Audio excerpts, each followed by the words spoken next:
Hey, do you suffer from tight muscles or a rounded upper back? If you do, you're going to want to watch this video. I'm Dr. Fox. I've been a chiropractor for 14 years, and I'm going to show you guys how to foam roll. I love foam rolling. It's something that I do regularly at home because, like a lot of you who have jobs where you're leaning forward all day typing at a computer, I bend over adjusting people all day too.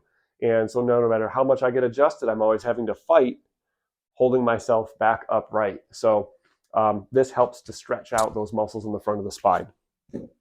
It's very easy. Simple as this.